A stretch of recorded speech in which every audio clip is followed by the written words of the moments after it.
Bom, então vamos lá. Centro cirúrgico. Vou mostrar para vocês como existe uma dinâmica, né? Uma divisão de fluxo para a gente poder transitar dentro do centro cirúrgico, né? Então, normalmente o centro cirúrgico tem que ser numa área independente de circulação, né? Só pode transitar no centro cirúrgico quem estiver devidamente vestido, né? Não pode entrar quem está no atendimento ou quem está no CTI, ficar passeando pelo centro cirúrgico, porque está levando contaminação. Então, como é que é feito o mínimo de ruído possível? Perdão, gente. O mínimo de ruído possível, né? Tem que ser um ambiente calmo, porque o pessoal está despertando da anestesia, está entrando, os animais estão entrando na anestesia também, né? Então estão estressados e para acordar tem que ter o máximo de silêncio possível também, para que eles não acordem estressados e de maneira a ficar agitado e comprometer aí os pontos, a cirurgia, se é uma cirurgia delicada. O acesso tem que ter fácil, livre acesso para as unidades de tratamento intensivo, né? Na internação, né? Tem que ficar próximo também do pronto atendimento ou de uma sala de emergência, né? Da clínica, se a clínica tiver, né? Porque muitos procedimentos que chegam de emergência vão direto, às vezes, passam na emergência, fazem a triagem e vão para o centro cirúrgico. Então, isso tudo tem que estar próximo. Na entrada do centro cirúrgico, a gente tem ali um lugarzinho onde a gente pega o pijama, né? E isso é em hospitais, tá, gente? É em humano. Pega o pijama, você vai pro vestiário, troca, tira aquela roupa de rua, né? Que o Halsted, que o cirurgiões da antiguidade já tinham descoberto que a gente não pode operar com a roupa que a gente atende no consultório ou a roupa que a gente anda na rua, porque a gente estaria levando contaminação e aumentando o risco de infecção na cirurgia. Então, a gente troca de roupa no vestiário e já no vestiário a gente coloca os equipamentos de proteção, né? Não são estéreis, né? O gorro, a máscara e o propé, né? Eles são medidas para impedir a infecção, não são barreiras físicas. Então você coloca ali o propé, gorro e máscara e o pijama cirúrgico. E aí você pode transitar livremente na área do centro cirúrgico. Então tá aí. Você entra no vestiário, troca de roupa. No vestiário, lá na faculdade tem aquela salinha lá no fundo, né? Aquela entrada pelos fundos. Então a dinâmica é assim: você entra pelaquela sala, né? Troca, deixa suas coisas naqueles armários, bota o pijama e aí imediatamente já coloca gorro e máscara para transitar no centro cirúrgico. Então não pode entrar no centro cirúrgico sem estar de pijama, né? Sem estar de gorro e máscara. Evitar brinco, anéis, pulseiras, cordões, relógios, tá? Porque tudo isso atrapalha, gera contaminação. Se cair um brinco, vocês vão botar gorro e máscara, então pode ficar mexendo na orelha. Cordão, se cair no meio da cirurgia, complica, né? Anéis, pulseiras e relógios não pode, se você for entrar na cirurgia, isso é material de contaminação, então tem que tirar tudo, tá? Isso tudo fica guardadinho lá no armário. Mochilas também não pode entrar no centro cirúrgico, então tudo fica guardadinho naqueles armários lá no fundo do hospital, tá? Então depois que você trocou de roupa e está devidamente paramentado, né? Vai ter lá o gorro, máscara e propé. Normalmente propé às vezes a gente não usa, né? Há um questionamento aí se vale a pena usar ou não. Eu prefiro usar, mas nem sempre a gente tem disponível. Então é dessa forma aqui que a gente tem que estar, né, vestido para poder entrar no centro cirúrgico. Ele ainda está de reloginho aqui, provavelmente deve soltar o relógio para alguém aí durante as cirurgias. E aí a gente está pronto para entrar no centro cirúrgico. O centro cirúrgico ele tem áreas específicas, né? Eles têm áreas específicas para fazer a divisão e a organização do fluxograma de trabalho do centro cirúrgico. Né? A gente tem uma área limpa, a gente tem uma área suja, a gente tem uma área de controle de medicação, a gente tem uma área, tem um mapa cirúrgico, né? No nosso caso, o mapa cirúrgico é naquele corredor, aonde a gente vai olhar quais são as cirurgias que vão ter no dia, quais são os grupos que vão operar, né? Qual é o professor que vai estar junto, nome do animal, nome do proprietário. Então fica ali o mapa para a gente poder se guiar e se organizar para poder assistir ou entrar nas cirurgias cada grupo que for participar do procedimento. O ideal é que tenha uma salinha para a gente preencher os prontuários, né? No nosso caso, a gente preenche os prontuários lá na internação, né? Parece luxo, mas não é, né? Deveria ter um estar médico, né? Na medicina tem todos os hospitais, a gente ali não tem o estar médico, a sala lá de internação acaba sendo, e os consultórios acabam se transformando no estar médico, porque a gente não pode sair daquele ambiente cirúrgico, né? A gente tem que ficar ali, ninguém pode ficar lá fora sentado com pijama, senão não perde a função, né? De andar com pijama dentro do hospital, dentro do centro cirúrgico. Você já saiu do bloco cirúrgico, já saiu do hospital, tá lá fora, então não tem sentido. Então, o ideal é que fique, né, dentro do bloco cirúrgico ou do bloco do hospital. Então deveria ter um estar médicozinho com computador para você poder ter acesso à internet, se tiver dúvida de algum procedimento, alguma medicação, e uma salinha dessa para você também descansar entre uma cirurgia e outra. Né? Tá aí o estar médico e a copa, né? A gente tem que estar com fome, quer comer alguma coisa, vai lá na cantina, pega as coisas e não pode sair de pijama no meio da faculdade, né? Então deveria ter isso aí. Mas um dia a gente chega lá.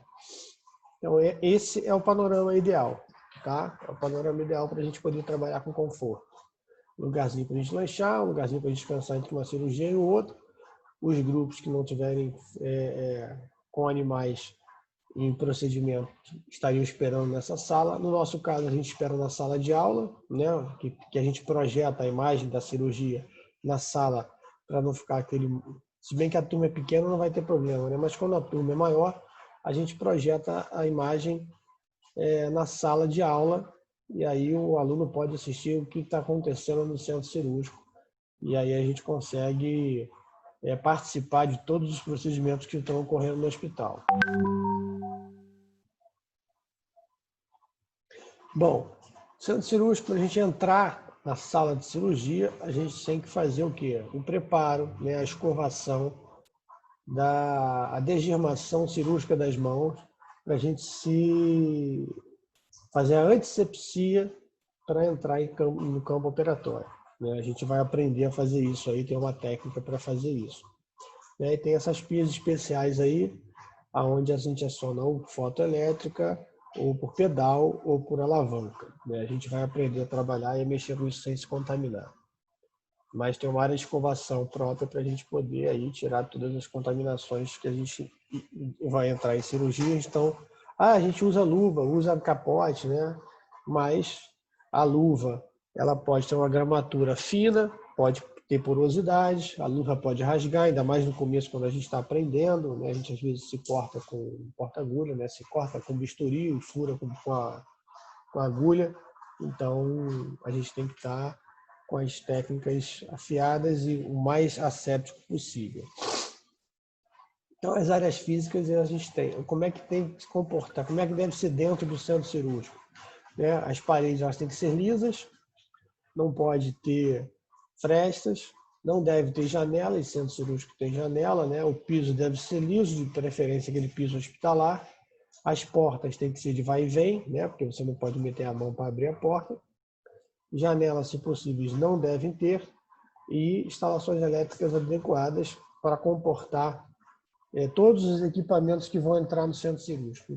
Se vocês estão aí já quase formados e vão montar a clínica, a coisa que vocês mais devem ter dentro do centro cirúrgico é tomada, gente, porque nunca é o suficiente.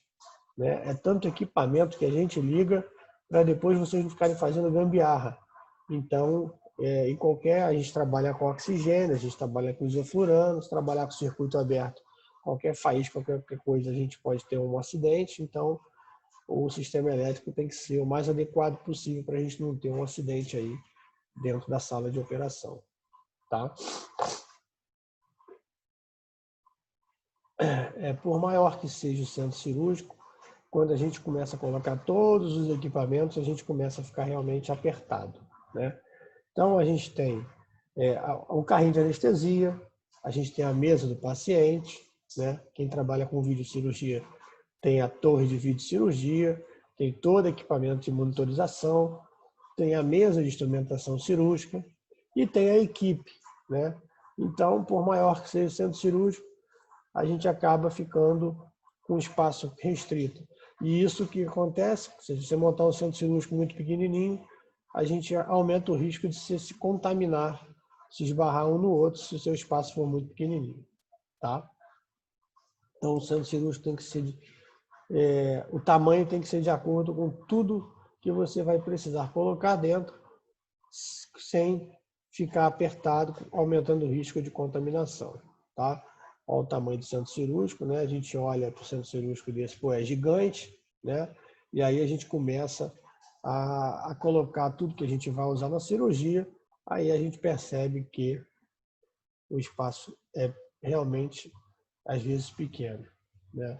É tanto material que a gente começando a ficar preocupado aí com a questão de movimentação, né? A gente tem que passar sempre com cuidado para não esbarrar um no outro.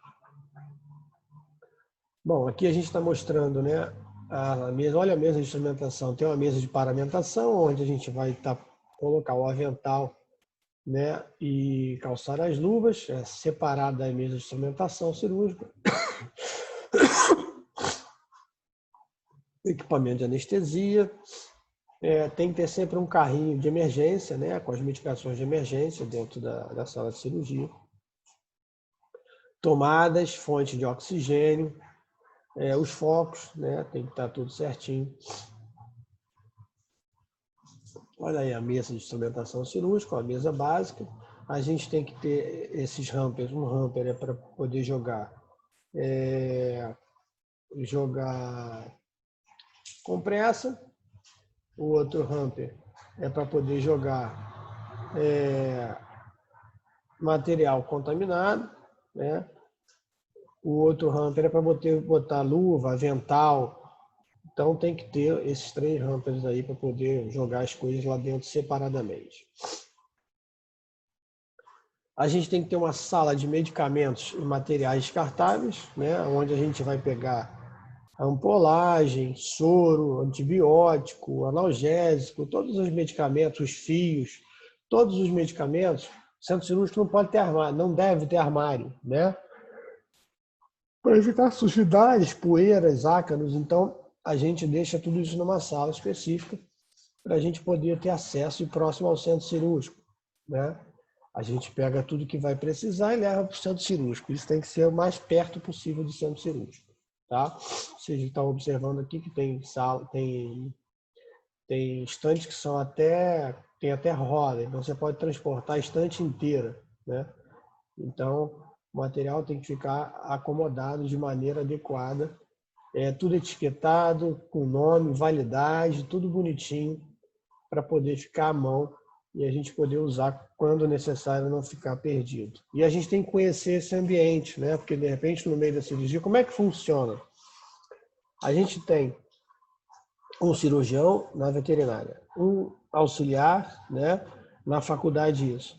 Na realidade é diferente, trabalha anestesista e cirurgião. Um instrumentador, um anestesista e um circulante. O circulante é o cara, precisa de fio, pega lá o fio tal. Então o cara tem que saber onde é que está o material. Preciso de uma ampola disso, preciso de uma ampola daquilo, pega para mim. Então esse cara vai ficar ajudando a dar o suporte de todo o material que está faltando ou precisa ser utilizado durante a cirurgia. E aí que é esse momento que o cara que não gosta de cirurgia, que não quer fazer cirurgia, quer seguir uma outra área, a gente, quando estiver na prática, a gente não obriga a ninguém a operar, né? Vai operar quem tiver o básico, vocês vão ter que saber, dar ponto, né? Fazer uma sutura, fazer uma sedação, mas a gente não vai obrigar ninguém vai sair da faculdade também sendo formado e já pronto para a cirurgia, se eles são os cirurgiões, né? A gente vai saber o básico e daí em diante a gente consegue nortear aí para onde a gente vai. Vai fazer um curso para graduação, vai fazer uma residência. Então, existe aí todo um preparo para você se transformar em cirurgião. Ninguém sai da faculdade com as habilidades de um cirurgião, é o básico, né? Existe uma curva de aprendizado aí para você se tornar um cirurgião, que ela é longa, né? Porque a cirurgia não adianta só você estudar, ela depende de habilidades motoras para que a gente consiga desenvolver os procedimentos. Então, voltando aqui, o circulante ele precisa saber onde é que estão todos os materiais, onde é que estão as coisas que vão ser usadas num procedimento cirúrgico e anestésico. Né? Tem que ter uma sala de estocagem com material de esterilização. Essa sala fica lá no corredorzinho, né? Então, alguns materiais ficam naquele corredor ali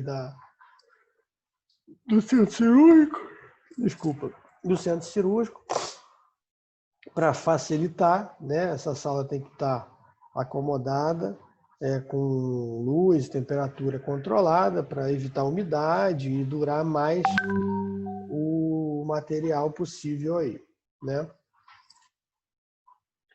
Então, o material tem que estar identificado, o material tem que estar etiquetado, né?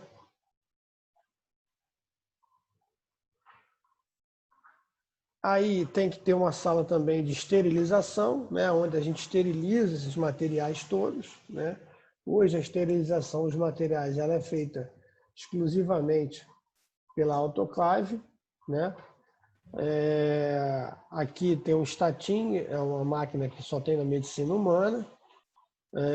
Ela esteriliza em minutos, né? Poucos minutos, né? Às vezes até segundos. Por que isso, professor? Porque às vezes você está usando uma pinça que é importante num procedimento, em cirurgias especiais, por exemplo, ortopedia, cirurgia oftálmica.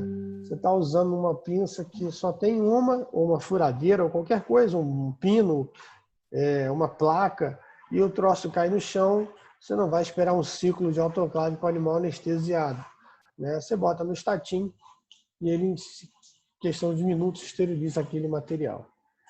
Mas é só por curiosidade, né? A gente não tem isso na veterinária. Então, tem que ter uma sala de esterilização. Assim como tem que ter uma sala para guardar os equipamentos, né? Os equipamentos que ficam disponíveis para determinada cirurgia, por exemplo, microscópio para cirurgia oftálmica, não pode ficar guardado dentro do centro cirúrgico, né? Quem trabalha com raio-x dinâmico, né, que é o chamado arco em C, que os ortopedistas que estão trabalhando aí com essa tecnologia, não deve ficar guardado dentro do centro cirúrgico, tem que ter um espaço específico para guardar esses equipamentos, esses aparelhos, né? Máquina de circulação extracorpórea, e aí vai, tá? Assim por diante, assim como a torre de cirurgia. Bom, quando a gente tem várias salas de cirurgia, o carrinho de parada ele tem que estar disponível, né? Então não fica dentro da sala de cirurgia. Quando a gente tem uma sala só de cirurgia, o carrinho de parada ele tem que estar dentro da sala de cirurgia. O carrinho de parada tem que ter um desfibrilador, as medicações de emergência, né, e uma fonte de oxigênio, porque se o circuito de oxigênio der problema, você tem um reserva, né? Então tem que estar à disposição. Micro-ondas. Para que a gente tem micro-ondas no centro cirúrgico? Alguém tem ideia? Tá escrito aí. Né? É só colar, né? Se não tem ideia, é só colar. É só ler, né? É para esquentar o soro, mas é para beber o soro ou para botar na veia do paciente o soro quente? O que eu faço com esse soro aquecido? Para lavar a cavidade. Isso, né? Quando eu tenho aí por exemplo, uma piometra com peritonite, o ideal é que você retire o órgão e faça a lavagem dessa cavidade. Vai fazer uma enterotomia, né? Uma cirurgia de intestino ou estômago, extravasou conteúdo, tem que lavar a cavidade para evitar a contaminação, para diminuir o risco de infecção. E esse soro tem que ser aquecido, né? Porque a temperatura do animal está entre 37, 38, 39. E aí você joga um soro com a temperatura ambiente, hoje está fazendo um pouquinho de frio, está chovendo, 19 graus. Se tiver 19 graus, você vai jogar a temperatura do paciente lá no pé, né? E vocês sabem qual é a importância de manter a temperatura do paciente cirúrgico?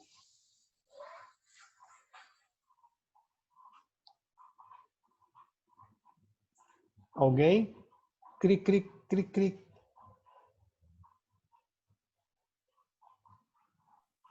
Qual é a pergunta, André? Alguém sabe a importância de manter a temperatura, botar o paciente no colchão térmico, lavar a cavidade com soro aquecido? Por que a gente tem essa preocupação com a temperatura? Por que a gente não quer que a temperatura desse paciente caia?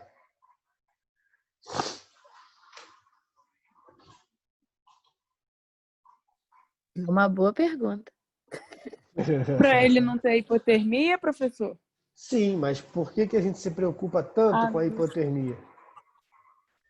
Por causa da questão hemodinâmica do paciente? Tá, chegando lá. O que faz com a hemodinâmica do paciente hipotermia? Vai vasodilatar? Também, mas tem outras preocupações, que são duas preocupações mais importantes, uma para o cirurgião e outra para o anestesista.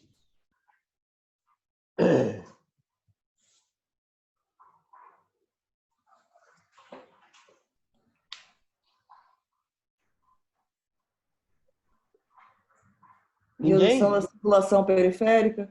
Não.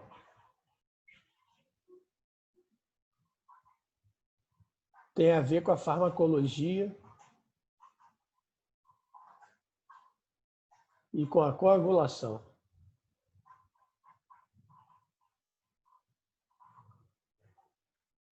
Bom, quando a Ele temperatura... vai diminuir a ação do fármaco? Pode reduzir, né? Pode alterar, na verdade. Quando a temperatura baixa, alguns fármacos vão ser mais difíceis a sua metabolização pela questão enzimática, principalmente aqueles fármacos que precisam ser metabolizados e, na verdade, ser convertidos em alguma outra coisa, algum outro produto para serem utilizados pelo organismo, né? Então, as enzimas, quando ficam em baixa temperatura, quando altera o pH, né, ficam inativados. Então, pode ter aí alteração nos fármacos, tá? Na absorção dos fármacos. E, para o cirurgião, a questão da coagulação. Quando a temperatura é inferior a 34, os fatores de coagulação eles não conseguem funcionar de maneira adequada. Então, há mais sangramento. Eu não sei se vocês já observaram, quem acompanha a cirurgia, que às vezes no final da cirurgia, quando aquele lugar que vocês estão operam com o animal deitado naquela mesa gelada, não se preocupam em botar um colchãozinho térmico, um tapetinho higiênico. E aí no finalzinho da cirurgia, por exemplo, uma mastectomia, começa a ter aquele sangramento de subcutâneo, é porque provavelmente o animal ou ele está acordando, né, ou o plano está ficando superficial, ou a temperatura está baixando. Então, a gente tem que ter essa preocupação, tá? Porque os fatores de coagulação ficam alterados e as drogas também sofrem alterações com a baixa da temperatura. Então, por isso que é importante a gente manter a temperatura ideal dos pacientes durante um procedimento cirúrgico longo, ou quando a gente abre um tórax ou uma cavidade abdominal, que há uma grande perda de calor. As salas, os depósitos de cilindro, né, os gases, eles não podem ficar dentro do centro cirúrgico, eles devem ficar numa sala separada, né, preferência fora do centro cirúrgico, para evitar acidentes. E aí, raramente tem, na veterinária nunca vi, a gente tem assim de maneira improvisada, né, sala de laboratório de anatomia patológica. Quem trabalha com oncologia, né, cirurgias oncológicas, é o ideal, né, que a gente tenha uma sala para fazer, ou sala de revelação, né, quando a gente precisa fazer um raio-x dentro da sala de cirurgia, tem que estar tudo próximo, ou uma sala de anatomia patológica, que é onde a gente faz o corte das peças para saber se as margens cirúrgicas estão livres, né? Hoje a gente trabalha com esse tipo de profissional, mas ele leva todo o material, né?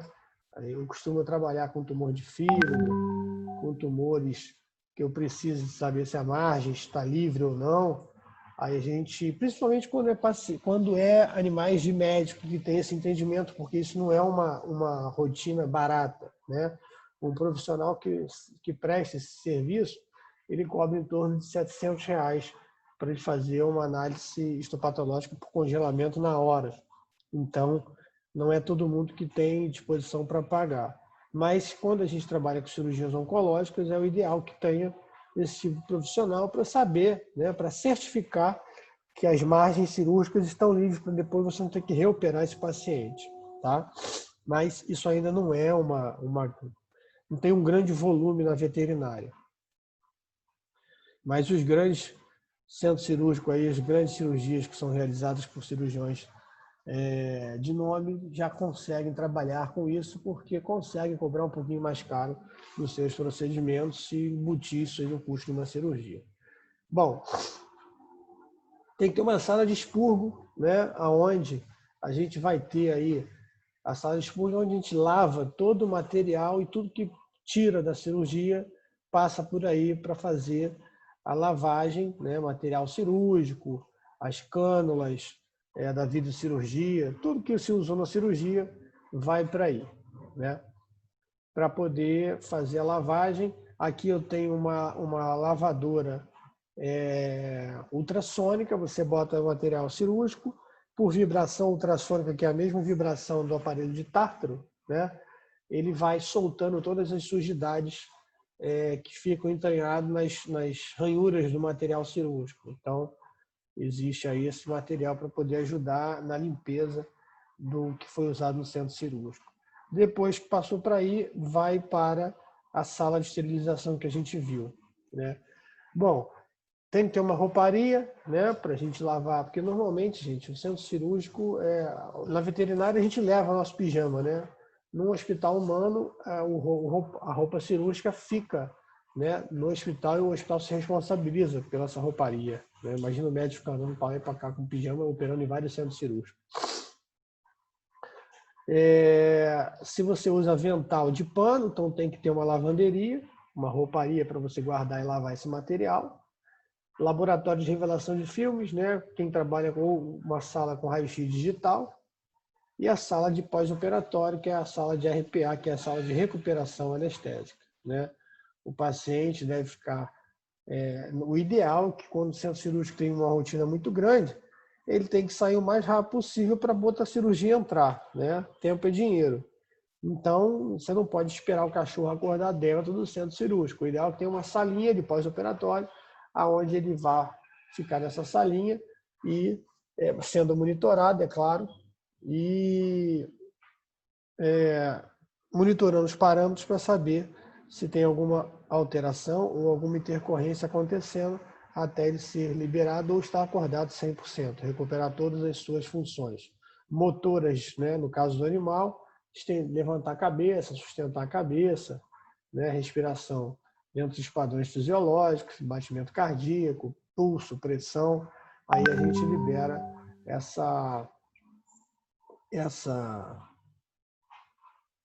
aí pode ir para a internação normal. Alguma dúvida, alguma pergunta em relação a essa parte da aula? Tranquilo? Tranquilo. Então, beleza. Então, vamos lá. Deixa eu parar a gravação.